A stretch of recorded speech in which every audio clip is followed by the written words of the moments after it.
মুহূর্তে আপনাদের সামনে কথা বলতে চাই ঢাকা বার নির্বাচন, জনমতের নীরব প্রতিবাদ ও আগামীর রাজনৈতিক সংকেত। গত 29 এবং গতকাল 30 এপ্রিল ঢাকা বার বাংলাদেশের সদস্য সংখ্যার দিক দিয়ে সবচেয়ে বড় বার অ্যাসোসিয়েশন ঢাকা বার অ্যাসোসিয়েশনের ভোট গ্রহণ অনুষ্ঠিত হয়েছে। এই ভোট আমাদের চোখে আঙ্গুল দিয়ে দেখিয়ে দিয়েছে যে বর্তমানে সমঝোতার পেছনের দরজা দিয়ে ক্ষমতায় আসা বিএনপি সরকার কতটা স্বৈরাচারে রূপ লাভ করেছে এবং আওয়ামী লীগের জন্য মাটি কিভাবে প্রস্তুত হচ্ছে এই নির্বাচনে ভোট গ্রহণ। ফলাফল যেটি হোক, ফলাফল তারা তাদের মতো করে নিয়ে যাবে, কিন্তু ভোট গ্রহণের চিত্র, ভোটের পূর্বাপার চিত্র আঙ্গুল দিয়ে দেখিয়ে দিচ্ছে চোখে যে আওয়ামী লীগের জন্য বাংলাদেশের মাটি প্রস্তুত হচ্ছে। দেশের বর্তমান রাজনৈতিক গতি প্রকৃতি ও নির্বাচন ব্যবস্থা নিয়ে সচেতন প্রতিটি নাগরিকের মনে এখন নানা প্রশ্ন ঘুরপাক খাচ্ছে এই একটি ভোটকে কেন্দ্র করে। আমরা আজ এমন এক সময়ে দাঁড়িয়ে আছি যেখানে গণতন্ত্রের প্রতিটি স্তম্ভ নিয়ে নতুন করে ভাববার অবকাশ তৈরি হয়েছে। আজ আমরা বিশেষ করে আলোচনা করব ঢাকা আইনজীবী সমিতি বা ঢাকা বারের সাম্প্রতিক নির্বাচন নিয়ে। এই নির্বাচনটি কেবল আইনজীবীদের পেশাগত নির্বাচন নয়, বরং এটি দেশের সামগ্রিক রাজনৈতিক বাস্তবতার এক কঠিন ও স্পষ্ট চিত্র আমাদের সামনে তুলে ধরেছে। আজকের আলাপের শুরুতেই একটি বিশেষ তথ্য উল্লেখ করা প্রয়োজন। উল্লেখ্য যে আওয়ামী লীগ সমর্থিত প্রার্থীদের এই নির্বাচনে অংশ নিতে দেওয়া হয়নি। একটি বৃহৎ রাজনৈতিক দলের অনুসারীদের নির্বাচনের বাইরে রাখা বা থাকতে বাধ্য হওয়া গণতন্ত্রের জন্য কেমন বার্তা বহন করে? ঢাকা বারের নির্বাচনের এই চিত্রটি আমাদের সামনে এক বড় রাজনৈতিক বার্তা তুলে ধরেছে। যখন একটি পক্ষ মাঠের বাইরে থাকে তখন নির্বাচনের প্রতিযোগিতামূলক পরিবেশ এবং স্বচ্ছতা নিয়ে জনমনে নানা প্রশ্নের উদয় হয়। আইনজীবীরা সমাজের দর্পণ হিসেবে পরিচিত। তাদের অঙ্গনে যখন এমন একতরফা বা নিয়ন্ত্রিত পরিবেশ দেখা যায় তখন তা সাধারণ মানুষের মধ্যে গভীর উদ্বেগের সৃষ্টি করে। আসুন বিষয়টি নিয়ে একটু গভীরভাবে ভাবা যাক। পরিসংখ্যান বলছে ঢাকা বারের নির্বাচনে মোট ভোটার সংখ্যা ছিল 21,731 জন। অনেকে ভুল করতে পারেন, ঢাকা বারের মোট সদস্য সংখ্যা 27,000 প্লাস, তার মধ্যে ভোটার সংখ্যা ছিল 21,731 জন। কিন্তু আপনারা শুনলে অবাক হবেন যে ভোট দিয়েছেন মাত্র 7,069 জন, অর্থাৎ মাত্র 33% ভোটার কেন্দ্রে গিয়েছেন।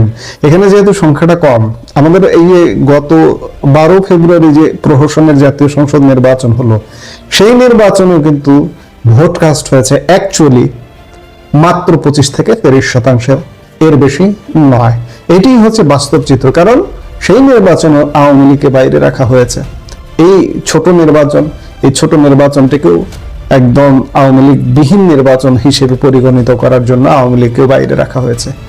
একবার চিন্তা করুন যে নির্বাচনের কি একটা দুর্গতি। এই 33% ভোটদান আসলে কি নির্দেশ করে? এটি কি সাধারণ ভোটারদের নির্বাচন ব্যবস্থার প্রতি চরম অনাস্থা নয়, নাকি এটি একটি নীরব বর্জন? দেশের সবচেয়ে বড় এবং গুরুত্বপূর্ণ বার অ্যাসোসিয়েশনে যদি 2/3 ভোটার ভোটদানে বিরত থাকেন তবে বুঝতে হবে গণতন্ত্রের স্বাস্থ্য খুব একটা ভালো নেই। ভোটারদের এই অনুপস্থিতি রাজনৈতিক দলগুলোর জন্য একটি শক্তিশালী নেতিবাচক বার্তা। অবাক লাগে যে খুব অল্প সময়ের ব্যবধানে বিএনপি স্বৈরাচার হয়ে উঠল, এই আক্ষেপ আজ অনেকের মুখে। রাজনীতির মাঠে ক্ষমতার পালাবদল ঘটে, কিন্তু ব্যবস্থার পরিবর্তন কি হচ্ছে? যখন একটি দল ক্ষমতার বাইরে থাকে তখন তারা গণতন্ত্রের কথা বলে, কিন্তু ক্ষমতায় বা প্রভাব বিস্তারের সুযোগ পেলেই কি তারা নেতিবাচক পথ অনুসরণ করে? ঢাকা বারের নির্বাচনের ফলাফলের ধরনে অনেকেই সেই ছায়াও দেখতে পাচ্ছেন। আর স্বাভাবিকভাবেই প্রশ্ন জাগে, আওয়ামী লীগের জন্য বাংলাদেশ কিভাবে প্রস্তুতি নিচ্ছে আপনি কি বুঝতে পারছেন? যখন মানুষ বর্তমানে বিদ্যমান ব্যবস্থার উপর হতাশ হয় তখন তারা বিকল্প খুঁজতে শুরু করে। এই 33% বাইরে থাকা বিশাল জনশক্তি কি আওয়ামী লীগের জন্য একটি নতুন সুযোগের ক্ষেত্র তৈরি করছে, নাকি বাংলাদেশ এক নতুন রাজনৈতিক মেরুকরণের দিকে এগুচ্ছে? মানুষের এই নীরবতা বড় কোনো ঝড়ের পূর্বাভাস হতে পারে। এমন পরিস্থিতিতে আমাদের রাজনৈতিক ও সামাজিক ভবিষ্যতের চিত্রটি কেমন হতে পারে? এটি একটি অত্যন্ত গুরুত্বপূর্ণ প্রশ্ন। যদি নির্বাচন ব্যবস্থা এইভাবে প্রশ্নবিদ্ধ হতে থাকে এবং মানুষের ভোটাধিকার প্রয়োগের সুযোগ বা আগ্রহ সংকুচিত হতে থাকে, তবে সমাজে চরম অস্থিরতা তৈরি হতে পারে। অংশগ্রহণমূলক রাজনীতি ছাড়া একটি স্থিতিশীল রাষ্ট্র গঠন অসম্ভব। ঢাকা বারের এই ক্ষুদ্র পরিসরের নির্বাচনটি আসলে জাতীয় রাজনীতির একটি পাইলট প্রজেক্ট বা ছোট প্রতিচ্ছবি। যদি আমরা এখনই সচেতন না হই, তবে আমাদের ভবিষ্যৎ প্রজন্ম এক অন্ধকার ও একতরফা রাজনৈতিক সংস্কৃতির মুখোমুখি হবে। সুপ্রিয় দর্শক, ঢাকা বারের এই নির্বাচন আমাদের চোখে আঙ্গুল দিয়ে দেখিয়ে দিল যে ভোটাররা কেবল প্রার্থীর জয় পরাজয় দেখেন না, তারা দেখেন প্রক্রিয়ার স্বচ্ছতা। আওয়ামী লীগবিহীন এই নির্বাচনে 33% উপস্থিতি আমাদের রাজনৈতিক দলগুলোর জন্য এক বড় সতর্ক বার্তা। জনগণের আকাঙ্ক্ষাকে অবজ্ঞা করে কোনো রাজনৈতিক শক্তি দীর্ঘস্থায়ী হতে পারে না। একবার চিন্তা করুন, বিএনপি আসলে ক্ষমতায় এলো কিভাবে, কোন প্রক্রিয়ায়? আজকে বিএনপি ক্ষমতায় এসে এটা ভুলে গেছে। এই যে প্রহসনের পাতানো নির্বাচন, আওয়ামী লীগকে পুরো বাইরে রেখে সাইড লাইনে রেখে একা একা 12 ফেব্রুয়ারির নির্বাচনে ভোট করে ক্ষমতার মসনদে বসছে। তারা বুঝতে পারছে না যে ভেতরে কি রক্তক্ষরণ হচ্ছে। ঢাকা বারে 33% ভোট পড়েছে, জাতীয় সংসদ নির্বাচনে 30%-এর বেশি ভোট পড়েনি। তাহলে তাদের বুঝতে হবে যে তারা কোন প্রক্রিয়ায় কিভাবে ক্ষমতায় এসছে। এই ক্ষমতা এসেও, এই অ্যাবনর্মাল ক্ষমতায় এসেও তারা যে হুম্বিতম্বি করছে, তারা যে স্বৈরাচারী ভূমিকায় অবতীর্ণ হয়েছে, এতে করে বাংলাদেশের মানুষ বুঝতে পারছে কাকে ফ্যাসিস্ট বলে আর কাকে স্বৈরাচার বলে। আসল স্বৈরাচারকে ইতিমধ্যে বাংলাদেশের মানুষ বুঝে গেছে মাত্র কয়েক মাস, আড়াই মাসের মধ্যে। এই বোঝা থেকে খুব একটা গণবিস্ফোরণ যে হবে। বিএনপি, আমি বারবার একটা কথা বলি না যে আওয়ামী লীগ 16 বছর শাসন করেছে, বিএনপি কিন্তু 16 মাস তো দূর কি বাদ, কয় মাস হয় সেটি এখন ভাবনার বিষয়। কারণ চারিদিকে যে তাণ্ডব, যে মহোৎসব, যে অন্যায় অপকর্মের মহোৎসব চলছে, বিএনপি আসলে পালানোর রাস্তা খুঁজে পাবে না। এখন পালাবে কোথায় সেটি একটা বিষয়। আমি বারবার এই কথাগুলোও বলি যে আওয়ামী লীগের লোকজন ভারতে চলে গিয়ে বেঁচেছে, কিন্তু বিএনপি কোথায় পালাবে? বিএনপি কি পড়ে পড়ে মার খেয়ে রাস্তায় মরবে, এমন পরিস্থিতি কি তৈরি হবে? বিএনপি কিন্তু ওই দিকেই নিয়ে যাচ্ছে। বিএনপি ভাবছে যে জামাত, এনসিপি এদেরকে নিয়ে চলে যাবে। হঠাৎ করে ক্যান্টনমেন্ট যদি একটা নাড়াচাড়া দেয়, বিএনপি কিন্তু পালানোর পথ খুঁজে পাবে না। কাজেই এখনো সময় আছে যে বিএনপিকে বলবো, আপনারা সহনীয় হন। অংশগ্রহণমূলক নির্বাচন হয়নি, 12 ফেব্রুয়ারির নির্বাচনটা অংশগ্রহণমূলক হয়নি, কিন্তু অংশগ্রহণমূলক রাজনীতি বিনির্মাণ করুন। আপনি দেখুন ঢাকা বারের ভোটের অবস্থাটা দেখুন। এখানে বিএনপি, জামাত, এনসিপি সমর্থিত প্যানেল ছিল, আওয়ামী লীগ সমর্থিত প্যানেল নাই। আপনাদের বিএনপি, জামাত, এনসিপি 33% ভোট। তাহলে বুঝুন যে আওয়ামী লীগের জনসমর্থন কত বাড়ছে, কত দিনকে দিন বাড়ছে, নীরব বিপ্লব ঘটছে। আওয়ামী লীগের এই মুহূর্তে দলীয় কার্যক্রম নেই, কোনো নির্দেশনা নেই, কিচ্ছু নেই, এক প্রকার অনুপস্থিত। এই অনুপস্থিতিতে যেভাবে জনবিস্ফোরণ ঘটছে, এটি কিন্তু বিএনপির ভাবা উচিত। তবে বিএনপি ভাববে না, কারণ তারা এখন ক্ষমতায়। ক্ষমতার চশমাটা এই যে আমাদের গ্লাসের যে স্বচ্ছ চশমা, এই স্বচ্ছ চশমা হয় না, তারা টিনের চশমা পরে থাকে। এই টিনের চশমা পরে থাকাটাই তাদের জন্য কাল হবে। তাদের আসলে ভবিষ্যৎ খুব খারাপ আছে। এটি বলে এই মুহূর্তের ভিডিওটা শেষ করতে চাইছি। প্রিয় সুধী, প্রীতি ও শুভেচ্ছা রইল।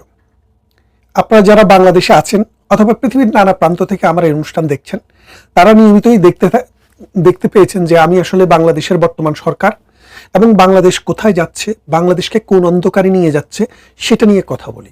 কালকে আপনারা দেখেছেন প্রথম আলো সহ অনেকগুলো পত্রিকায় এসছে বাংলাদেশ আমেরিকার সাথে একটি চুক্তি করেছে। এই চুক্তিটি কি? 14টি বোয়িং 737 এবং আরো একটি সংস্করণ মিলে 14টি বিমান কিনবে। এই বিমানের প্রথম চালানটি আসবে 2031 সালে, অর্থাৎ যখন বিএনপির ক্ষমতার থেকে চলে যাওয়ার সময় হবে, অর্থাৎ বর্তমান সরকারের মেয়াদ যখন শেষ হয়ে যাবে। এখন টাকা কবে দেওয়া হবে, কতদিনের মধ্যে দেওয়া হবে সেটা আমরা জানি না এখনো, সেটা ডিটেলস আসেনি। তো এই বিমানের দাম কত? এই বিমানের দাম হচ্ছে 45,000 কোটি টাকা। আর পাউন্ডে, ডলারে যদি আপনি হিসাব করেন 3.7 বিলিয়ন ডলার, যেটা একটি পদ্মা সেতু তৈরি করতে যে টাকা লেগেছে তার সমান। খেয়াল করে দেখেন, এক পদ্মা সেতু এই যে বাংলাদেশের উত্তরাঞ্চল এবং দক্ষিণ অঞ্চলের মধ্যে যে আমাদের যে একটা ব্যবধান ছিল, খেয়াল করে দেখেন পদ্মার এপারে যে এক কাঠা জমির দাম ধরেন 5 লাখ টাকা, আর পদ্মার ওই পারে এক কাঠা জমির দাম ছিল 50,000 টাকা। এখন এই পদ্মা সেতু হওয়ার পর ওই পারের জমির দামও ওই 5 লাখ টাকার উপরে চলে গেছে। এর কারণটা কি? কারণটা হচ্ছে যোগাযোগ ব্যবস্থা সহজীকরণের ফলে এই দুই বাংলার দুপাশের বাংলাদেশের যে পদ্মা সেতু, পদ্মা নদী যেভাবে দেশটাকে দুইটা অংশে ভাগ করে রেখেছিল, সেটাতে সেতু বন্ধন হয়েছে। উন্নয়নের ধারা ত্বরান্বিত হচ্ছে, জিডিপিতে প্রতি বছর 1.5% করে ইনক্লুড করছে, এবং মানুষের যে সময়ের অবচয় সেটা রক্ষা করছে। বরিশাল থেকে আসতে 7 নদী 13 গাং, এরই নাম বরিশাল, এরকম একটা প্রবাদ শুনতাম। সেই বরিশাল 10 থেকে 15 ঘন্টা লাগতো ঢাকায় আসতে যাদের, তারা এখন 3 থেকে 4 ঘন্টার মধ্যে মায়ের কোলে পৌঁছে যায়। সেই রকম একটা প্রজেক্টের নাম ছিল পদ্মা সেতু। 1, 2, 3, 4 বছরে নয়, 20 বছরেরও অধিক সময় ধরে বা 30 বছরেরও অধিক সময় ধরে এই পদ্মা সেতু নির্মাণের চিন্তাভাবনা চলছে, সমীক্ষা চলছে, কাজকর্ম চলছে। সর্বশেষ প্রধানমন্ত্রী শেখ হাসিনা 2008 সালে ক্ষমতায় আসার পর সেটা বেগবান হয়, এবং তিনি সেটাকে সত্যিকার অর্থে রূপান্তর করার জন্য যত কিছু দরকার করে এই পদ্মা সেতুটিকে বাস্তব করেছেন, এবং পদ্মা সেতুর যে সুফল সেটা আমরা পেতে শুরুও করেছি। এখন এই পদ্মা সেতুর সমান টাকা দিয়ে আপনি করছেন একটি আমেরিকার সাথে গোলামি চুক্তি এক্সিকিউট করছেন। আমেরিকার সাথে যে গোলামি চুক্তি হয়েছে সেটা হলো 350 বিলিয়ন ডলারের আপনি কৃষি পণ্য প্রতি বছর কিনবেন। কিনে কে খাবে? রাঘব বোয়ালেরা খাবে, কারণ তাদের টাকা আমেরিকা এটা ট্যাক্স হিসেবে নেবে।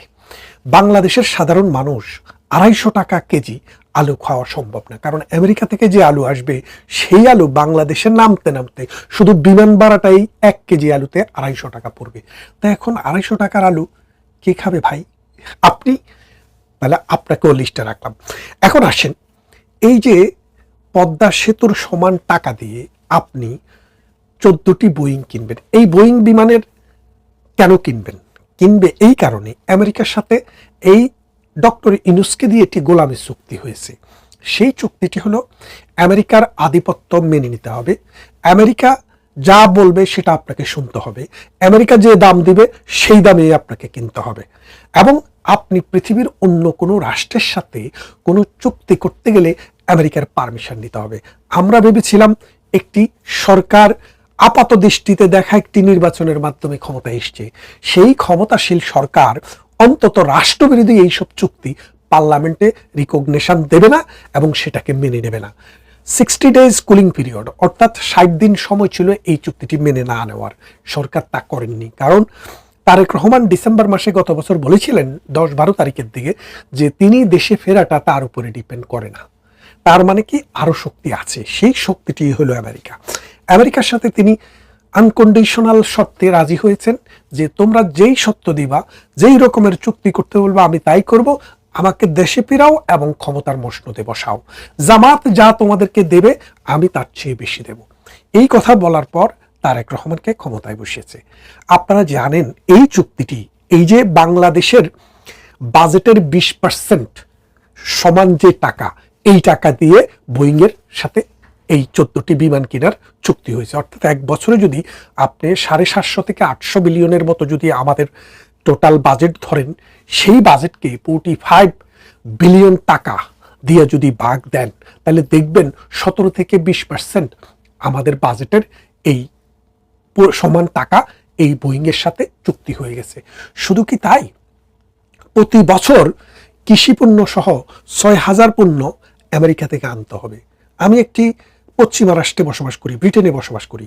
এই দেশে একদম নিম্নমানের কোনো একটা জিনিস থেকে উচ্চমানের জিনিস পর্যন্ত সব বেশিরভাগই চায়নার তৈরি, ইন্ডিয়ার তৈরি, বাংলাদেশের তৈরি, ব্রাজিলের তৈরি অথবা ভিয়েতনামের তৈরি। কেন তৈরি?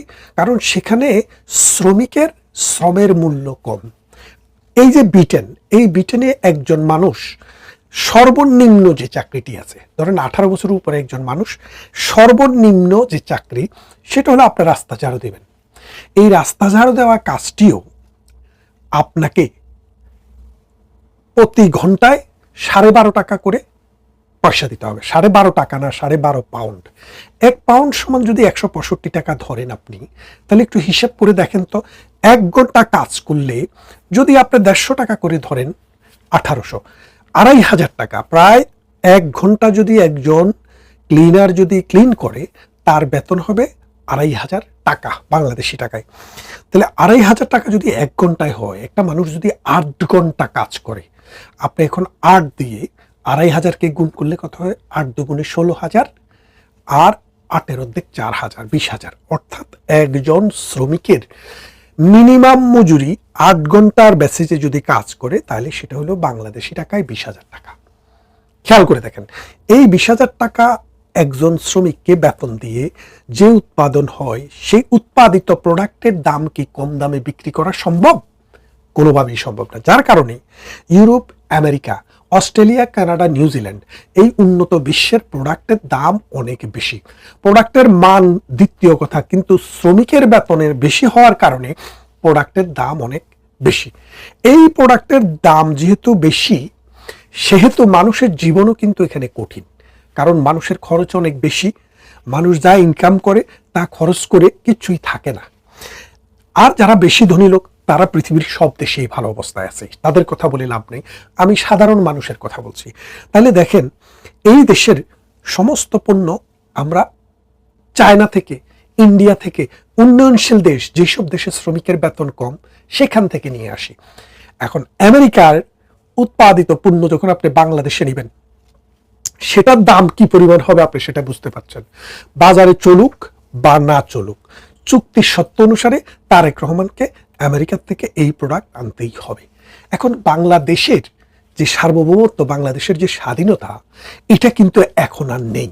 আপনারা বুঝতে পারেন যে শেখ হাসিনা হচ্ছে বাংলাদেশের সর্বশেষ স্বাধীন প্রধানমন্ত্রী। এখন যারা আছেন এরা পরাধীন প্রধানমন্ত্রী। এদেরকে আমেরিকার কথার বাইরে যাওয়ার কোনো ক্ষমতা নেই। আপনি খেয়াল করে দেখেন, আওয়ামী লীগকে, শেখ হাসিনাকে অনেকে দিল্লির তাবেদার বলেছিলেন, কিন্তু দিল্লিকে বিদ্যাঙ্গলি দেখিয়ে প্রধানমন্ত্রী শেখ হাসিনা চায়নাকে দিয়ে বাংলাদেশে বড় বড় প্রজেক্ট করিয়েছে। এই যে কর্ণফুলী টানেল, এটি চায়নারা করেছে। আপনার পদ্মা সেতু, যেটা আমাদের বাজেটের 20%, 1 বছরের বর্তমান বাজেটের ইকুইভ্যালেন্ট 20% তিনি দিয়ে যেটি করেছেন, সেটি চায়না করেছে। এবং যে রেল সেতুটি হয়েছে, সেটার অর্থায়ন চায়না করেছে। তার মানে কি, দিল্লি কি চায়নার সাথে বন্ধুত্ব আছে? নেই। অর্থাৎ শেখ হাসিনা বাংলাদেশের প্রধানমন্ত্রী ছিলেন, যার ছিল স্বাধীনতা, যার ছিল গুণ, যার ছিল মানে বাংলাদেশের প্রতি ভালোবাসা এবং মায়া। আর আজকের যে তাবেদার প্রধানমন্ত্রীকে আপনারা বসিয়েছেন, তিনি আমেরিকার কাছে বিক্রি হয়ে গেছেন। দেশের স্বার্থ তো দিচ্ছেন, দেশটাও একসময় চলে যাবে। আপনারা দেখেন যে চায়না মানে আমেরিকার সাথে যে চুক্তি হয়েছে, এই চুক্তির 2টা কনসিকুয়েন্স। একটা হচ্ছে, আপনারা দেখবেন মানে যে চুক্তিটি কেনাবেচার উপরে নির্ভর করছে, সেটা দেখা যাবে। সেটা হলো ডিসক্লোজ পার্ট, নন ডিসক্লোজ পার্ট একটি রয়েছে এই চুক্তির, সেটি আপনিও জানবেন না, আমিও জানবো না। কিন্তু গোয়েন্দা সূত্রে আমরা যেই খবর পেয়েছি, সেখানে আরও 10টি ক্লজ রয়েছে। এই 10টি ক্লজের মধ্যে একটি ক্লজ হচ্ছে, তারা বার্মাতে ভেঙে একটি রাষ্ট্র করতে চাইলে বাংলাদেশকে বেজ হিসেবে ব্যবহার করতে দিতে হবে। 1, বঙ্গোপসাগরে যেই কোনো সময়ে, যেই কোনো প্রয়োজনে আমেরিকা যদি তাদের ঘাঁটি করতে চায়, বাংলাদেশ নিষেধ করতে পারবে না। এবং বাংলাদেশের এই ভূখণ্ড ব্যবহার করে আমেরিকা যদি পৃথিবীর অন্য কোনো দেশে হামলা চালাতে চায়, তাহলে বাংলাদেশ সেই ক্ষেত্রে ঘাঁটি হিসেবে ব্যবহার করতে দিতে হবে। তার মানেটা কি দাঁড়াচ্ছে? বাংলাদেশ নামক রাষ্ট্রটিকে এই তারেক রহমান, এই জামাতে ইসলাম, এই ডক্টর ইউনূস, এই আসিফ নজরুলেরা মিলে এমন একটি জায়গায় নিয়ে গেছে যে Bangladesh point of no return. এই যে জুলাই মাসে আন্দোলন করার যে জনগণ ছিল, এই জনগণের মাথার উপরে লবণ রেখে যে বড়শি খাওয়া, বড়ি খাওয়া, সেই বড়ই খাওয়া লোকেরা, এই নাহিদ, এই সার্জিস, এই হাসনাতরা কোটি কোটি টাকার মালিক হয়েছে আমেরিকাতে বাড়ি গাড়ি হয়ে গেছে, আমেরিকার টিকিট হয়ে গেছে, এখন শুধু সময় হইলে তারা বাপের দেশে চলে যাবে। কিন্তু আপনাদেরকে বিক্রি করে রেখে গেল আপনার সন্তানের স্কুল, আপনার সন্তানের ভবিষ্যৎ, চাকরি এবং তার জীবন ধ্বংস করে গেল। এই যে বাঙালি, যুগে যুগে বাঙালিরা পরাধীন হয়েছে কেন? দেশীয় মির্জাফরের কারণে। এই দেশীয় মির্জাফরদের নেতৃত্ব দিয়েছে আসিফ নজরুল এবং ডক্টর ইউনূস।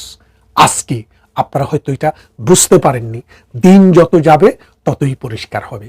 এই কদিন দেখেন নাই সরকার বাহাদুর বলছে যে আমাদের দেশে আমাদের প্রয়োজনের তুলনায় অধিক পরিমাণ তেল রয়েছে, কিন্তু তারপরেও 3 মাইল 4 মাইল লাইন দিয়ে তেল পাওয়া যাচ্ছিল না। আমি এক নায়িকার সাথে কথা বলছি, উনি বলে যে আমি একটা বিশেষ পদ্ধতিতে ঘুষ দিয়ে এই কি বলে যে তেল আনতে পাঠাই, তাও অর্ধেক টাঙ্কি দেয়, পুরো টাঙ্কি দেয় না। খেয়াল করে দেখেন। কিন্তু আমেরিকার সাথে যেদিনই চুক্তিটা হয়ে গেল সেদিন থেকে আজকে যা দেখেন আপনি তেল নিতে কোনো অসুবিধা হবে না। তার মানে আমেরিকার গুপ্তচররা, আমেরিকার দালালরা বাংলাদেশের এই তেল সিন্ডিকেটটাকে রক্ষা করেছিল। এখন যেহেতু একটা চুক্তি হয়ে গেছে, গতকাল সাইন হয়ে গেছে, আজকে আপনি যা দেখেন তেলের কোনো সংকট নাই। কেন সংকট নাই? কারণ তেলের তো আসলে সংকট ছিল না। কারণ প্রত্যেকটা দেশ 2 মাস পর্যন্ত 3 মাস পর্যন্ত চলার মতো জ্বালানি তার সংরক্ষণ করে রাখে। বাংলাদেশেরও সেটা ছিল 2-3 মাসের।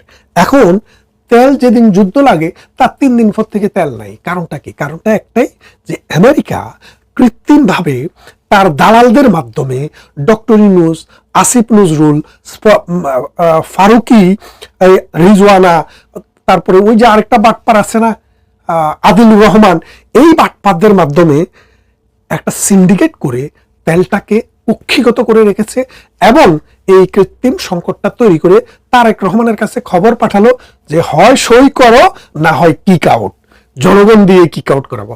এই কথা বলার পর তারেক রহমান তো কলিজা দুক দুক করছে। তখন তিনি বাধ্য হয়ে এই এপ্রিল মাস শেষ হওয়ার আগেই, মে মাস আসার আগেই তিনি চুক্তিটিতে স্বাক্ষর করলেন। হেরে গেল বাংলাদেশ আর জিতে গেল আমেরিকা। আমেরিকানরা জিতবেই আর আপনারা হারবেনই।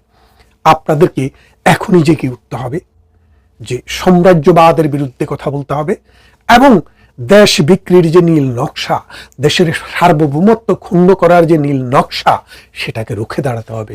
তা না হলে বাঙালির দেশ বাংলাদেশ থাকবে না। কথা হবে অন্য কোনো ভিডিওতে। ভালো থাকবেন সবাই।